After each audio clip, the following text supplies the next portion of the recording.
Hello, and welcome to our day 2 of Chronic Thrivers Healing Circle and our VIP experience today, which is part 2 of relationships and conversations and communications and ways of being that are going to best serve us as we navigate our journeys with chronic illness, being a partner with illness, and in a way that allows us to better navigate that, so that we can find ourselves in a place that is in alignment with our values and alignment with uh, our health and helping us move forward. So when we are in a transition state, a state of growth, a state of changing our way of being, oftentimes as our light is shining, those who maybe want to, maybe not intentionally, but who have a way of trying to extinguish our light or trying to dull our light might show themselves. And this can come across in ways of uh, communications and things being said and spread that maybe are not fully true. And this, as I said, when you're in a state of not having the skills to communicate effectively, unfortunately, that can kind of play into rumors and stories and things being said or thought that are less than true. And we can find ourselves doing this as well, right? Like the human brain is one that loves to create and loves to notice things that aren't always positive and then take that and run with it. So this is an exercise I encourage you, if you have a pen and paper. Oh, sorry, I'm trying to keep this in my ear so I can hear myself. If you have pen, paper, and or a journal, all of the above will work. I'm just getting this out of my way. Okay. I am looking. Okay, I was playing with this before, so we'll see if this works. I'm going to try using a whiteboard as we do this exercise together. Let's see. One person. Okay. So hopefully you can see this whiteboard. All right. So I invite you to take a piece of paper, or like I said, it could be your journal, whatever kind of space you have to begin this. And I will be using the whiteboard. So if you can just use your paper, that's awesome. Okay. So I ask you for if you can put it in like a landscape or horizontal positioning, if you have paper that's kind of like, the 8x11 or whatever it is. And on the right hand, we are going to draw a circle like towards the middle of the right. I'm going to do it here using shapes because that makes it easier. We usually say like around like the size of oops. I was doing this. Let's see. This here. Yes, perfect. So like the size of like say like a $50 or a can of Coke or whatever. It's a little smaller here because I just have this whiteboard. But whatever kind of fits there. So to do that first on the right hand side, about halfway between bottom and top. And then we're going to do the same thing here on the left, just across from it. See, I love whiteboards because it makes it like automatically work across from it. Make these kind of here. It doesn't have to be perfect. I'm just trying to make it neat because I'm on the whiteboard. Okay.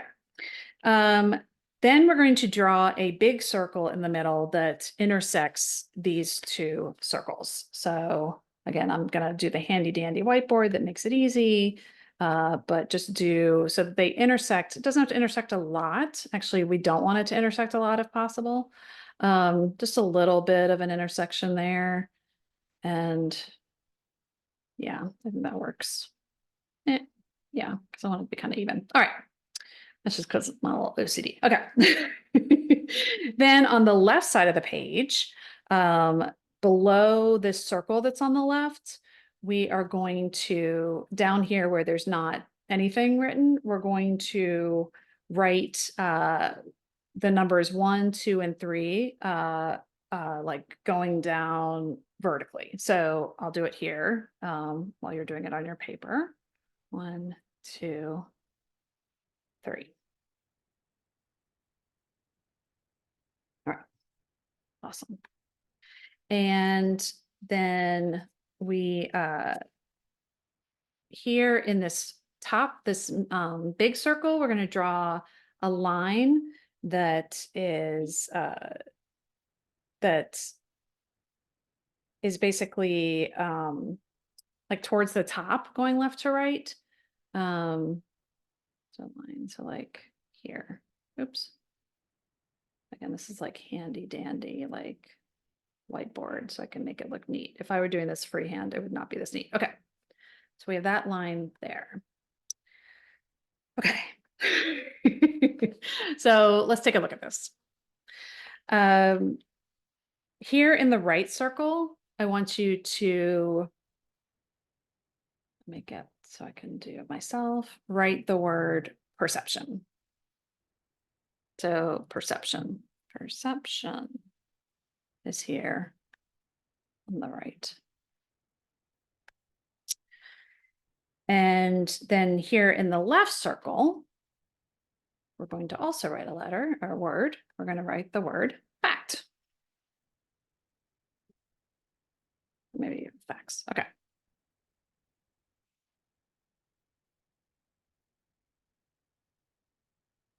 Oops. Okay. All right. Perfect. So right circle, we're writing perception. Left circle, facts or fact. Now in the big circle, in the middle, like below the line, is in like big, big letters. I ask you to write the word in like big, big, big letters. Story.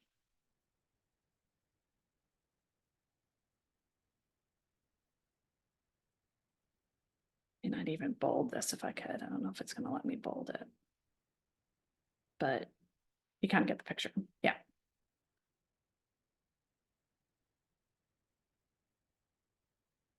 Anyway, I'm just trying to make it middle because this bothers me, but I'll get over it. There it is. Okay. All right. And then here on this line that we made, I invite you to write the word headline. Oops. I don't want it to be as big.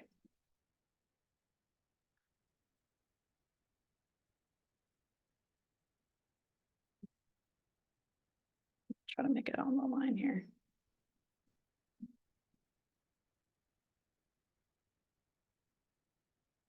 Should read it. There you go. Okay.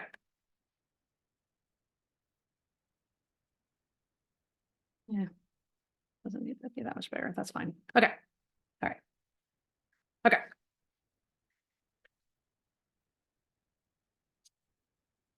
All right. So let's look at this for a minute. So this is what happens in human nature. So in human nature, we kind of take a little bit of our perception, a little bit of the facts, and then we create this thing called a story.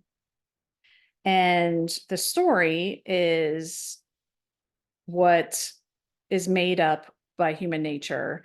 When we kind of make a story out of what our perception of reality is and what the actual facts are, then we tend to do this thing as humans where we will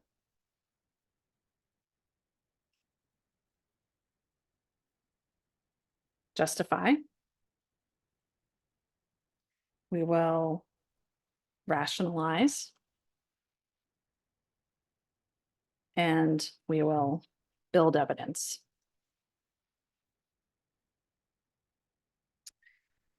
These are all things that tend to come up for us when we are taking just a little bit of perception, a little bit of facts, and building our story. Our story is it's human nature. It's what we take from what's going around us in the world, what we have decided is the reality, and we basically build this thing called a story, and the headline is what we then start portraying. We start kind of building justification, rationalization, and evidence for. So this is the story that we decide is true, built on just a little bit of perception, a little bit of facts, and then this is what we kind of run with justification, rationalization, and evidence. So just just kind of take a moment with that and think about when in our lives we do this. Like, when do we have this story that's we kind of run away with? What kind of headlines do we come up with? And then allow ourselves to build a story that is really oftentimes all in our heads. And the thing about this setup, this story that we build, this headline that we then give to the world, give to ourselves, use when we justify, when we rationalize, when we build evidence, and then perhaps go communicate that to people not so effectively, is that the only thing in this entire picture that we put together here that happens to be true is the facts. Like, this is what is often missing when we find ourselves justifying, rationalizing, building evidence to support a headline, to go with the story that we have come up with. So when you find yourself either being presented with some type of scenario, situation, representation of you, representation of someone you love, representation of your medical team, representation of your boss, what have you, and what you're hearing from people is justification. Like, he's a jerk because, we're allowed to do this because he's a jerk. Rationalization, like, this is why it happens to be this way. This is why they said this. And building evidence. Well, he said this, he said that, he did this, he did that. When you find yourself either falling into this trap of justifying things, rationalizing things, building evidence for things, and searching for these entities to build a case for this story, for this headline, or again, if you feel that is what you may be the subject of a story, of a headline, where evidence is being looked for, rationalization is being looked for, then you need to think about what is being dropped, what is being forgotten. And that is the facts. That's what is often missing from the scenario. So as I've shared with you guys, like, when I was really early in my journey in dealing with chronic illness and trying to navigate that and not always doing it in the most eloquent way. I had an experience in medical school. I was in like a problem-based curriculum. Like, we had small tutorials instead of big lectures. It's now more popular, but at that time it was just like a couple of medical schools in the country that did that. So I chose my medical school because that was like a better learning style for me. And there were always feedback sessions because I love a good feedback session. I had to miss like a group feedback session, I think, because I was what I would call flaring at the time. Like, I had some pain. And at the time I was misdiagnosed. So I didn't, fully understand what was happening with me. But I had like a lot of chronic pain and I had a lot of fatigue, and I was going through an experience where I wasn't feeling my best self. So I wasn't able to make this like group activity for feedback. And the story was built about me that apparently at some other time I had, I don't know, I don't even know what I had done, but I had like miscommunicated with one of the people who were on the team's friend. And I guess I probably had a similar behavior pattern because, at this time I wasn't exactly the best at communicating.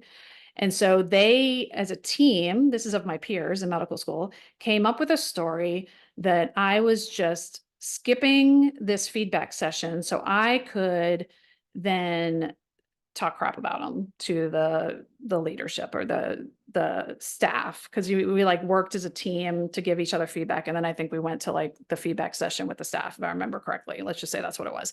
And so they justified that, like, oh, she did it before. They rationalized like, well, she's not a great communicator, so that she must be a bitch. That's the rationalization.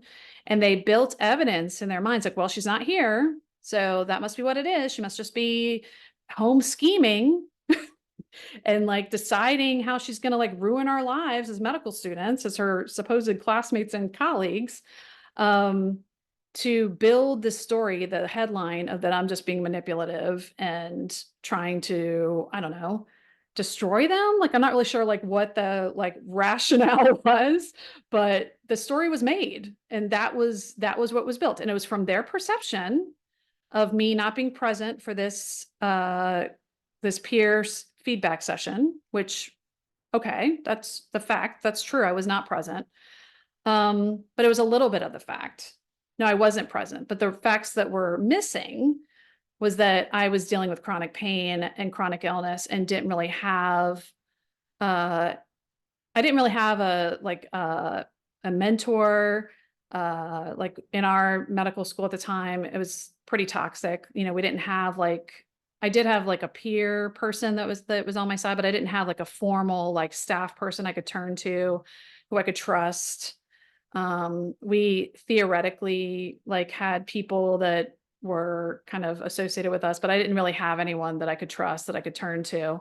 So, these were all the facts that were unknown. These were the facts that were missing from the conversation, that I, you know, was actually going through this process for a second time in medical school. I had gone through the first 6 months of medical school and had to drop out because of chronic illness and kidney failure and all these other things that were happening. So this was actually my second rodeo.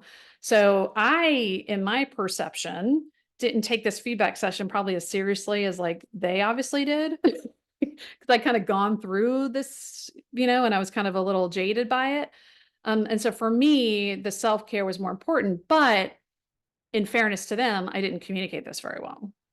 So they had this little bit of facts of me not showing up, their perception that I had done this before and that I was manipulative and that I was a big fat liar.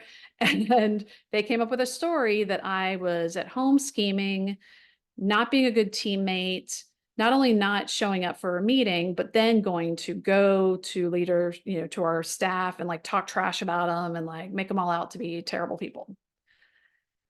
And again, what was missing was the facts. In this particular scenario, I found out, I think at the next meeting, like they all confronted me with their headline and their story. And I, without this particular skill having been taught to me, I think just intuitively realized what was missing was the facts.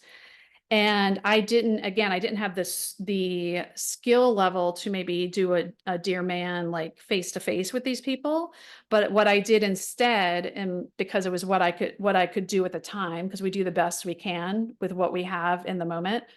What I did in the moment was offer, like I wrote out like a paragraph or something. Like I remember I wrote it out. I typed out like, hey, this is my situation. Yes, I did the first 6 months of the first year before. I had kidney failure. I had, joint pain. I had all these labs that were positive. This is the diagnosis I'm carrying at this point. I have chronic illness. I have chronic pain. When this happens, I have to kind of engage in self-care in this kind of way to survive.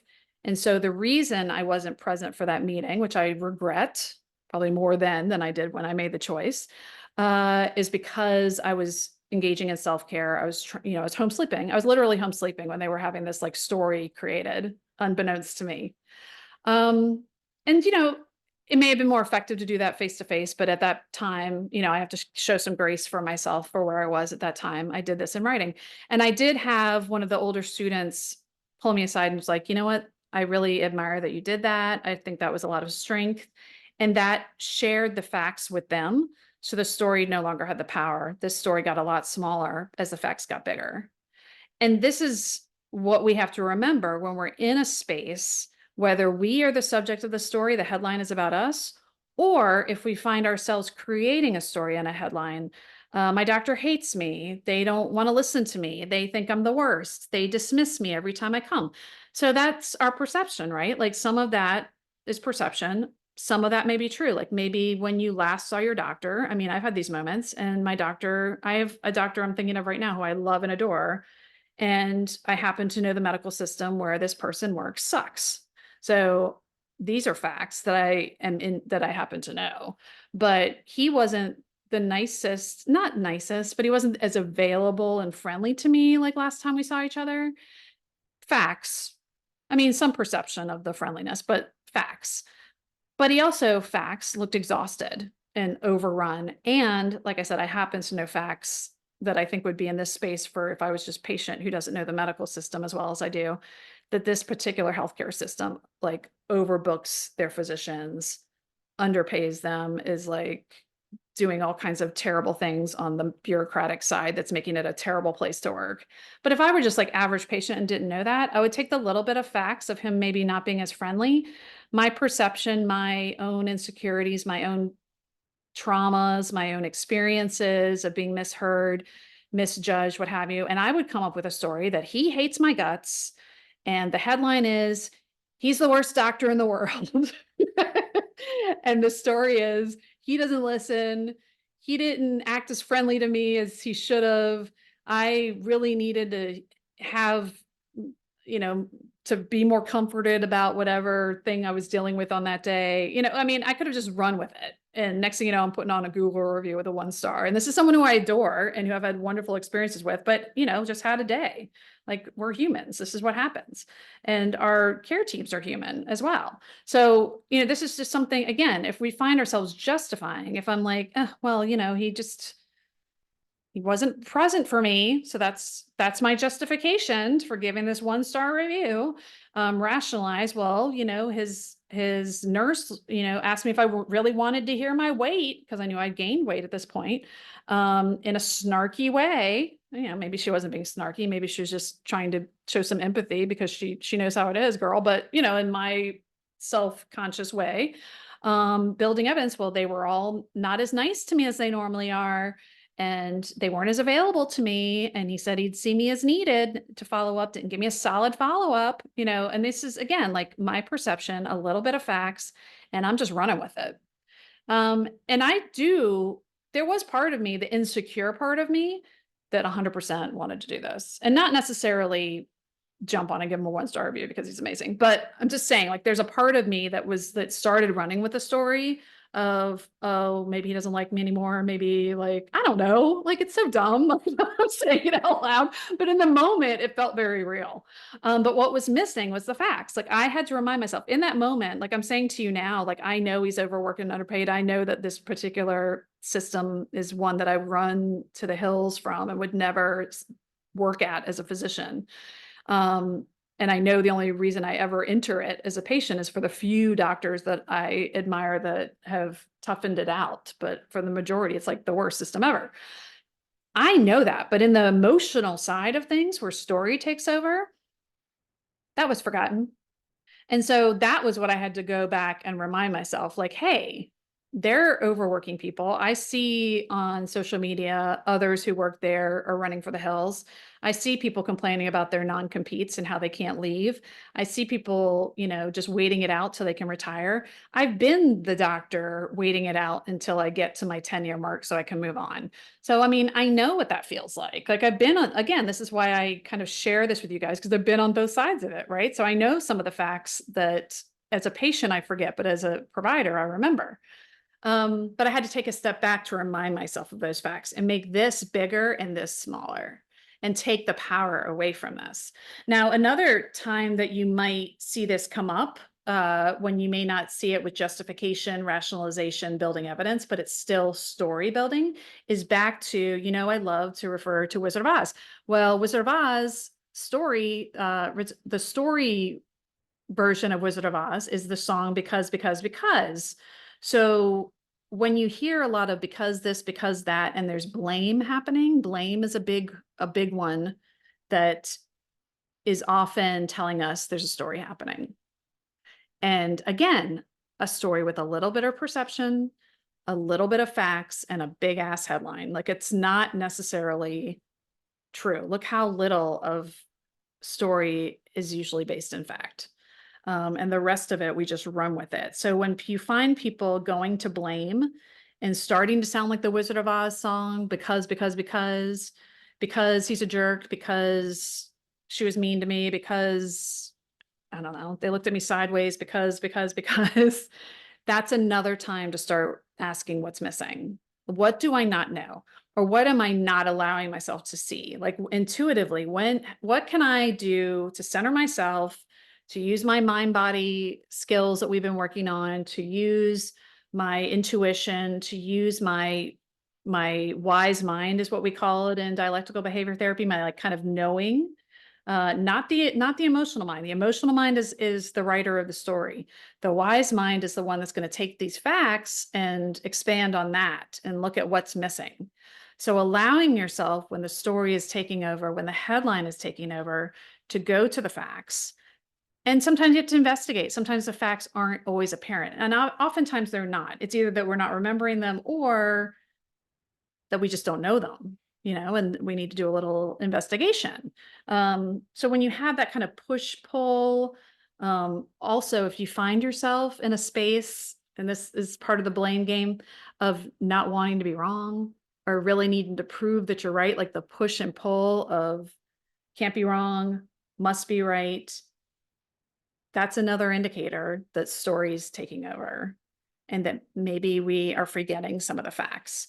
Another time that this happens, when it's kind of like, it wasn't directly about me, but I've come to realize as I have a tween in my life, because again, emotion mind is where the story happens, right?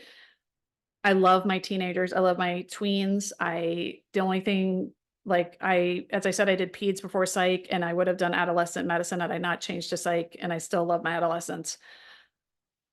But God love them.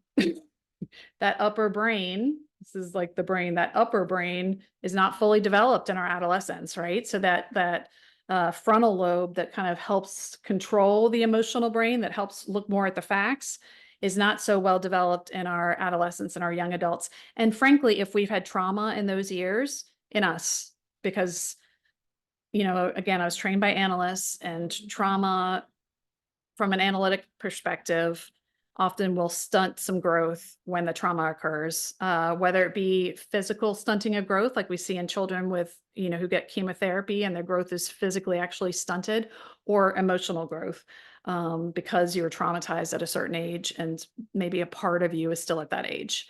Not to say all of you, not to say you're like always going to be an 8-year-old, but like there's a part of you emotionally that's still that 8-year-old that's hiding. So when we are in that kind of emotional state, whether it be because of stunting or because we are physically actually 11, 12, what have you, the emotional brain runs with the story. So teenagers love to build story and love to build headlines by their perception and those little bit of facts. And as adults, we often try to protect our teens and tweens. And as a mom, I'm cringing as I say this because I hated it when my parents did it to me. And I find myself falling into the trap of not sharing all the things because we don't want to scare them, right? But then they take the little bit of facts that they know, their perception of a brain that's not fully developed, and they run away with a headline. Mom and dad are getting divorced because, we had an argument. We didn't want them to hear that it was about the finances that we're worried about. It's nothing to do with our relationship. But you know what I mean? Like they just take this stuff and run with it. And so that's when we have to kind of intervene and help them with the facts. And this, I see this with my daughter, like she has anxiety that colors her perception and will lend itself to story. So when she has anxiety around a test or something coming up at school, I've learned the hard way because I have jumped in to intervene as she's become more of a teenager, as I adjust my behaviors. Like, she's no longer a little girl, like I can't just fix everything now, I have to let her learn to fix it. But as I'm making that adjustment, I've been known to take her story before I realized I was doing this and run with it and make that email and be the Irish mother, and then have the teacher tell me, well, actually, I'm thinking of one example. She hadn't turned in an assignment and she gave me the story and headline, which in her anxious mind may have been a version of the truth. Like, I don't think she was purposefully misrepresenting the truth. I think her perception probably had more of this circle than the facts. But she said, oh, the teacher wasn't there for me to turn it in. That's a version of the truth. I reached out to the teacher. Unfortunately, I wasn't too Irish about it, but I was definitely like less diplomatic than I wish I'd been. And the teacher said, oh, well, actually, um, that was due a month ago. No, I wasn't there for the last week, but that assignment was due a month ago. And I'm like, oh my gosh. And I immediately apologized and said, it's hard navigating a developing executive function, which is like my kid's upper brain. I said, navigating that is really hard. I apologize. Thank you for giving me more facts to work with. So then, again, I hate to leave like an empty story. She and I, the teacher and I, worked with Maeve, and she got the stuff complete, and things moved on and things were great. But this is easy to fall into when you have adolescents or young adults in your life, because again, their brains just aren't fully developed in a way that facts are going to take over. The perception is really stronger. So, and again, awareness for yourself. If you have had a lot of trauma in young adulthood, in adolescence, and childhood, you may be one that perception takes a little stronger of an influence on your story than the facts do. And this is just self-awareness. This is not, again, this is not meant to be a place of judgment. This is not meant to add shame. This is not meant to do any of those things. This is just maybe something to be aware of, maybe a reason to engage in therapy if you're not already, maybe a reason to talk to a coach, maybe just a reason to talk to someone that you trust, who knows your background and who can help you realize what the facts are. If you're finding yourself going on the because journey of blame, or the justification, the rationalization, the building evidence of a story that you built in your mind. Because honestly, this story, as fun as they can be, I love watching my General Hospital stories on a weekday afternoon. As fun as stories, I'm a writer, as stories may be, they can take over our lives in a way that's really unhealthy. So we want to allow ourselves to be open to the facts, so this story can have less power over us and allow us to come into then those conversations that we need to have, that we're going to use our mad skills to then complete, in a way that's more open-minded, in a way that's going to allow us to hear what people are then telling us, and that let us be open to what the facts are. Because when you're justifying, rationalizing, building evidence, sometimes it's hard to open yourself up to what the facts are and to not see them as trying to prove you wrong. Which again, that push-pull of I'm right, you're wrong, is another indication that you're in story mode, that you're building up story. You're not allowing for actual facts to play a part.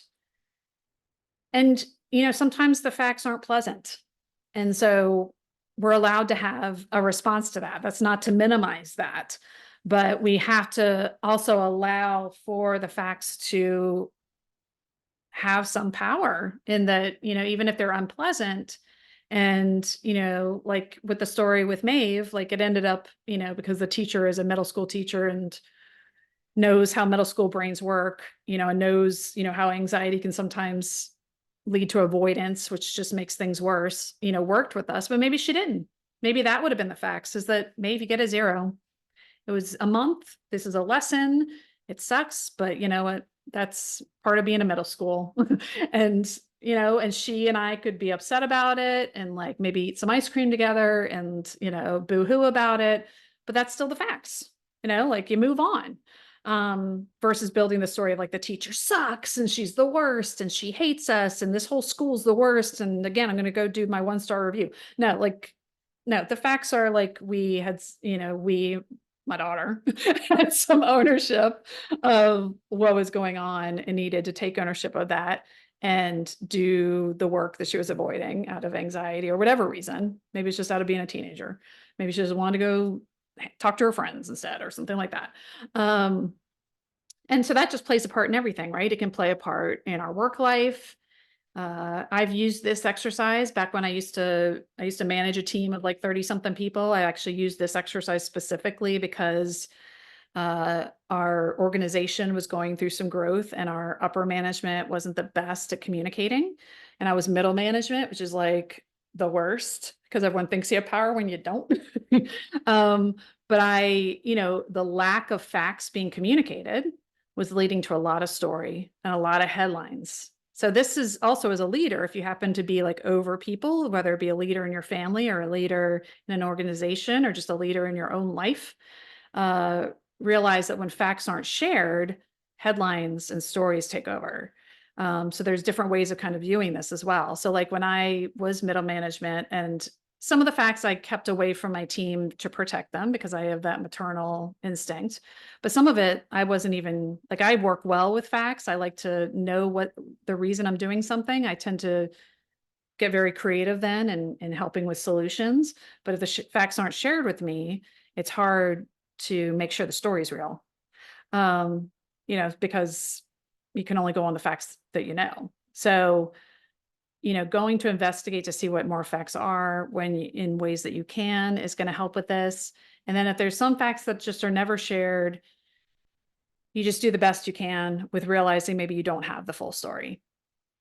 So, like whatever, like if a parent or a loved one that is ill isn't telling you all the facts of what's going on, you just do the best with what you can, knowing what you know is what they're sharing, not necessarily all of it, whatever scenario. So I hope that serves you. Going to try to stop. So this is the first time I've done a whiteboard in a group. So let's see if I stop presenting how that works. Okay, good. All right. So I am going to share I have two handouts that I will share with you guys. I have like the blank. This is why I want to use the whiteboard because I didn't want to like give away. I have like the blank so you can kind of make copies of it. And I'll ask Nakota to like send this to you guys. Where you can fill it out yourself and kind of work through the exercise yourself in a way that maybe helps. Sometimes doing the physical, like even though, we've talked about it, but talking through it again, sometimes with a story in mind, can be helpful in realizing like, I do the little bit of facts I know is this. Maybe now if I take a step back or I share it with someone who cares about me and maybe knows more about the situation, they can help me come up with what the actual facts are. And then I also have like the completed one, just so you're not like, okay, I have this blank paper, I can't remember what to put in it. But again, like a little bit of perception, trying to do this backwards, a little bit of facts go into this story. Oops, trying to go backwards. Go into the story and the headline that we give so much power to because we're justifying, because we're rationalizing, because we're building evidence, or doing the because of blaming folks other than us, because it's really easy to not blame ourselves. Because it's hard to sometimes take that responsibility, take that ownership, because everyone wants to be right? Like it's fun to be right. It's not always fun to realize that perhaps your perception isn't the reality. So I hope that serves you. And yeah, I don't know if there are any questions. You can either like put them in the chat if you have some, or if you want to unmute, whichever is okay. Tomorrow I will have we'll be talking about like brain health and like brain fog and like inflammation and things we can do from an integrated medicine perspective. And then the afternoon, I'm going to talk about supplements. I'm going to put in the group for folks to maybe if they want to drop like some different supplements or things that they've heard about or wonder about, so that folks can, if you're not able to be there live, if you have like specific ones you have questions about, that way I can like address them in real time. So I'm going to do that in a little bit in the group. So feel free to, if you have something that kind of brews up that you're like, oh, I really wanted to ask this, I really wanted that addressed, but don't either don't know how to formulate it right now, or just need to give it some thought and can't be here live tomorrow to hear the answer, I will put something, like I said, in the group so folks can kind of drop their questions in there and then tune in later to hear it as that serves them. So if there's nothing currently coming up, then I will sign off. But oh, thank you. I appreciate your time and energy being here, and I hope that serves you. Like I said, if you are in any kind of like leadership space or in a space of teams or in a space of family, and you find things brewing, I found this is an exercise that as a group doing it together and having kind of light bulbs come on has been super helpful. So I'll share those documents with you in case you want to share it with loved ones, and help them work through it as well. Because I think the more of us that kind of consider facts and consider what we're not seeing when things are happening to us in real time, and take kind of a step back and let wise mind and our intuition take over, that divine feminine space, as we like to say, that being space versus the doing of I got to be right, I got to because. I think it'll make for a better, more peaceful exchange for all of us. So I love you guys and enjoy your evening. I'll see you later.